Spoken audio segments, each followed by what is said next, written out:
Introduction. The importance of the law. When Wycliffe wrote of his English Bible that, "This Bible is for the government of the people, by the people, and for the people," his statement attracted no attention insofar as his emphasis on the centrality of biblical law was concerned.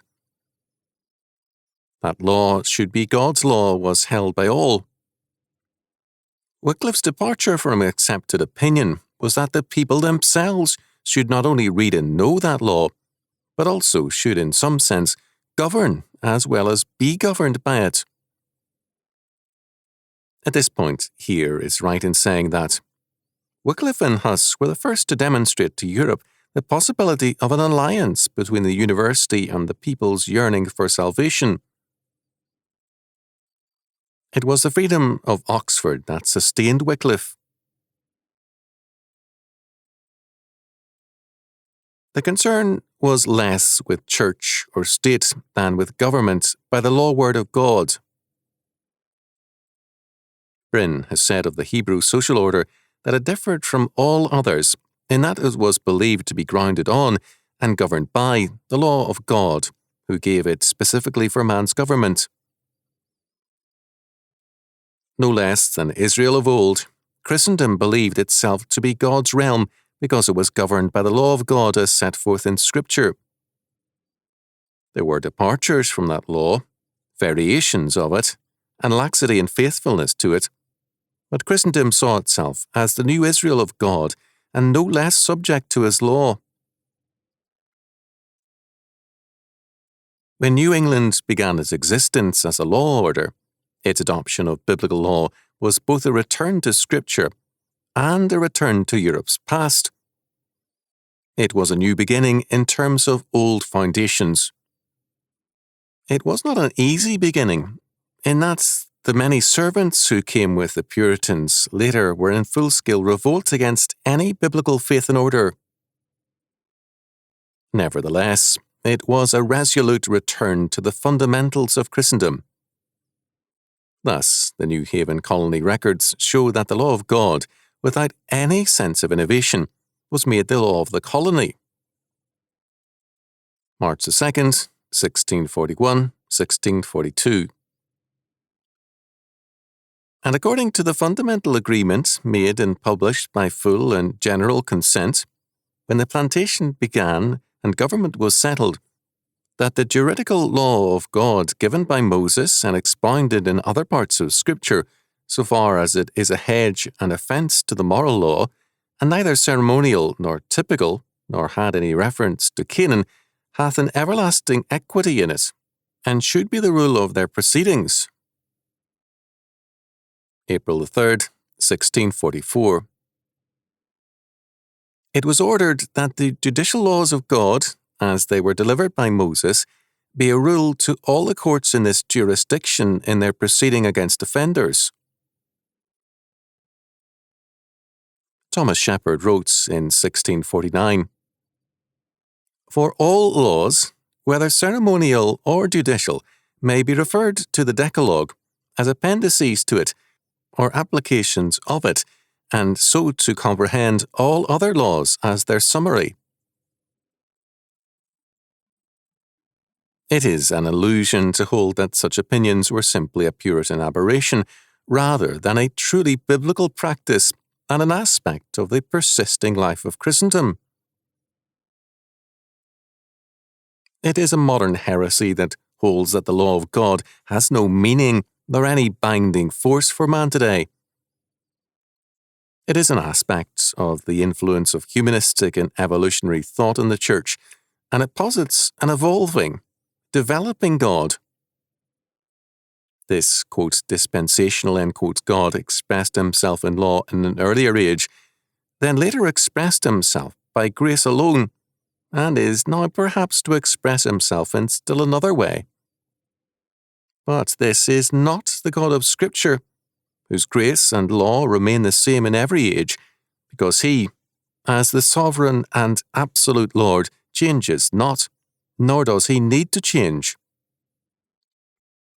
The strength of man is the absoluteness of his God. To attempt to study Scripture without studying its law is to deny it. To attempt to understand Western civilization apart from the impact of biblical law within it and upon it is to seek a fictitious history and to reject 20 centuries and their progress. The Institutes of Biblical Law has as its purpose a reversal of the present trend. It's called institutes in the older meaning of that word, that is, fundamental principles, here of law, because it is intended as a beginning, as an instituting consideration of that law which must govern society, and which shall govern society under God.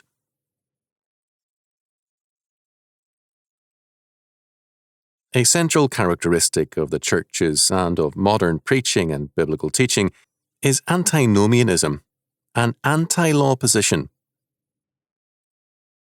The Antinomian believes that faith frees the Christian from the law, so that he is not outside the law, but is rather dead to the law. There is no warrant whatsoever in Scripture for Antinomianism.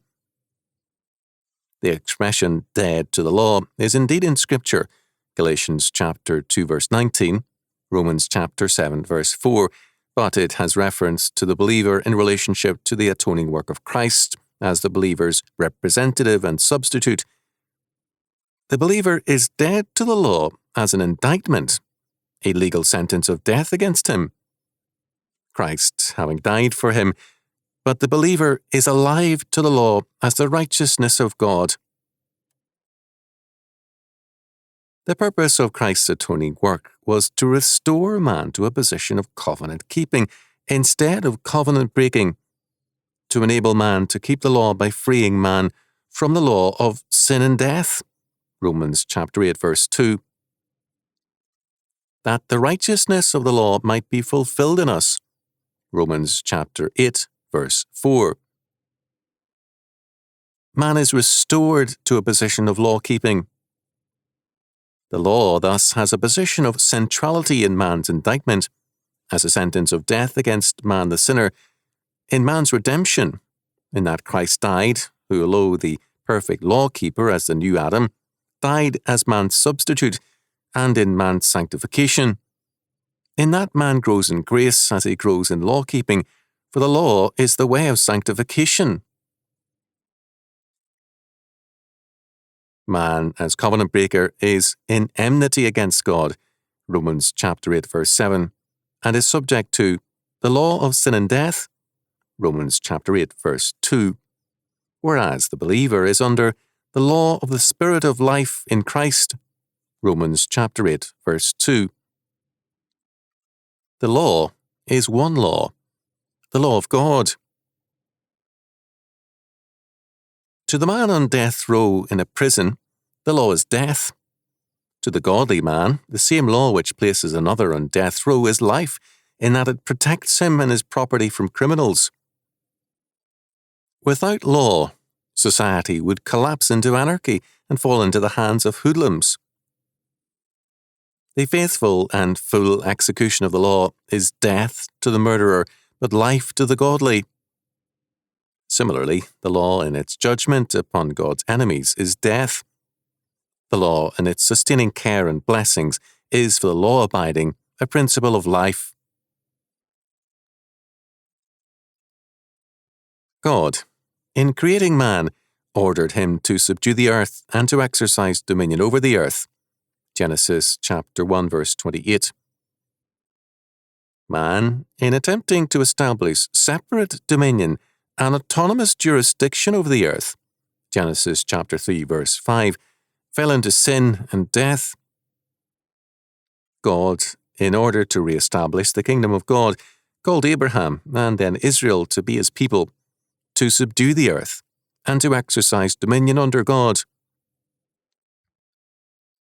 The law, as given through Moses, established the laws of godly society, of true development for man under God, and the prophets repeatedly recalled Israel to this purpose.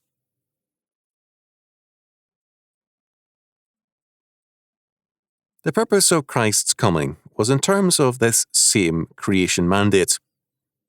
Christ as the new Adam, 1 Corinthians chapter 15, verse 45, kept the law perfectly.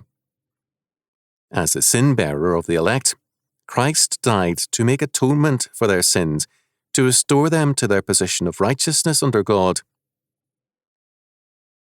The redeemed are recalled to the original purpose of man, exercise dominion under God, to be covenant keepers, to fulfill the righteousness of the law. Romans chapter 8, verse 4. The law remains central to God's purpose.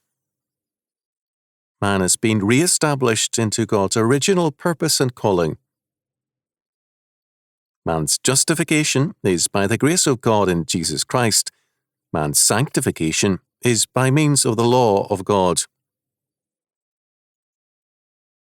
As the new chosen people of God, the Christians are commanded to do that which Adam and Eden and Israel and Canaan failed to do.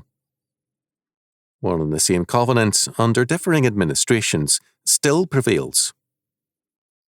Man is summoned to create the society God requires. The determination of man and of history is from God, but the reference of God's law is to this world. To be spiritually minded is life and peace. Romans chapter 8, verse 6. And to be spiritually minded does not mean to be otherworldly, but to apply the mandates of the written word under the guidance of the Spirit to this world. Lawless Christianity is a contradiction in terms. It is anti-Christian. The purpose of grace is not to set aside the law, but to fulfill the law, and to enable man to keep the law. If the law was so serious in the sight of God that it would require the death of Jesus Christ, the only begotten Son of God, to make atonement for man's sin, it seems strange for God then to proceed to abandon the law. The goal of the law is not lawlessness, nor the purpose of grace, a lawless contempt of the giver of grace. The increasing breakdown of law and order must, first of all, be attributed to the churches and their persistent antinomianism. If the churches are lax with respect to the law, will not the people follow suit? And civil law cannot be separated from biblical law, for the biblical doctrine of law includes all law, civil, ecclesiastical, societal, familial, and all other forms of law. The social order which despises God's law places itself on death row. It is marked for judgment.